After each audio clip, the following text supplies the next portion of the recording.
Hürmetlik vatandaşlarım, bugünkü leksiyamızla başlayımız. Leksiyada siz gajırız, Washington'dan sözdeyimiz, mavzumundaq. Amerika bilen Cungo Çavuşan'ın vayrançılığını yığıştırış cihetde kelişim hasıl kıldı mı? Sorak belgesi. Mavzulu haber 12. ayının 19. günü Fransiya Halkara Radyo Stansiyasının Xitay Tili programı ilan kılındı. Haber mundaq başlandı.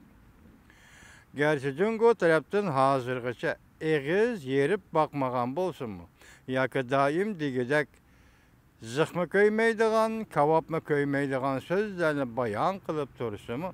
Lekin köpligen alametler şunu görsetti ki, çeklengen rayla buzup taşlanıp, Amerika Cungo işki devlet, Kim Jong-un siyasi hakimiyeti de gumran buluş alametleri körülgendiğinkin, qandaq hareket qilish to'g'risida ma'lum siyosiy so'da qilishqandakdir.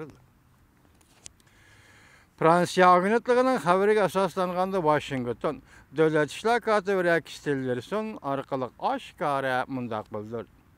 Kim Jong-un siyosiy hakimiyeti gumron bo'lgandan keyin vaziyatni qandaq yig'ishtirish to'g'risida Beijing bilan maslahatlashib, Washington bilan Beijing arqa tarafdan Çavuşan işlerini muhokama qilishdi.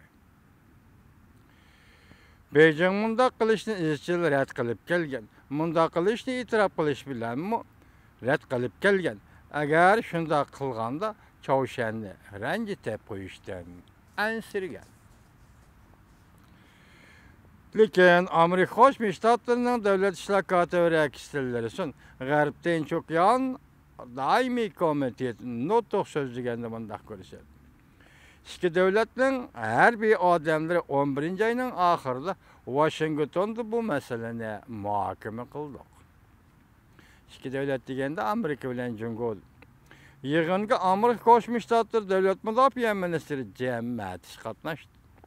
Eğer Amerika Cungo harbiy amaldorlari rostilla maslahatlashgan bolsa, bu ish hech bo'lmaganda Çavuşan'ın, Beijing'nin kechiringlar, Beijing'nin Çavuşan siyosatida o'zgarish hosil qilganligidan derak berdi. Davlat ishlar katibi Rex Tillersonning tushundirishi asoslanganda bu qatimqi yig'inda ikki taraf muhokama qilgan masalalarni kishilar anlab bakmagan mesele ekan. Birinci Amerika'nın Çavuşan'a kirish meselesi. İkinci Çavuşan musafirlerinin Cungo'ga kirish meselesi. Üçüncü Çavuşan hakimiyeti yemirilgandan keyin yadro qurolları bexatarligini kapolatga ega qilish meselesi qatorliqlardan iborat.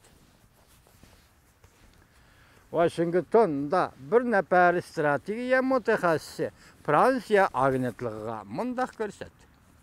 Uzundan beri Cungo izchil holda bu masalalarni Amerika bilan muhokama qilishni rad qilgan edi. Beijing muhokama qilgan mazmunlar oshkora bo'lib ketadigan bo'lsa, Çavuşan Amerika bilan Cungo birlashdi deb hisoblab, Çavuşan bilan Cungoning munosabati darhol o'zgarib, Çavuşan Cungo'nun düşmaniga aylanib qelishi mumkin deb ansiraydi. Davlat ishlar katibi Rex Tillerson oshkorlagan Amerika Cungo harbiy amaldorlarining yuqorqi suhbati Cungo tashqi ishlar ministrligining isbotlashiga tahi erishalmadi. Odatda mundaq qaraldi, bu ish rost bo'lgandimi, Beijing maxfiy tutishi mumkin. Xinhuaning xabariga asoslanganda davlat ishlar katibi Rex Tillerson yuqorqi yig'inda mundaq ko'rsatgan.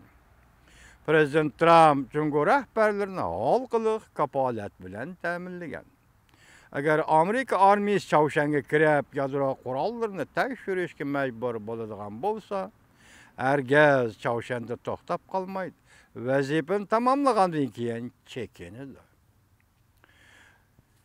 Davlat ishlar katibi Rex Tillerson mundaq ko'rsatgan. Amerika uchun eng muhim ish Çavuşandagi yadro qurollarining bexatarligini kapolatga ega qilish masalasi.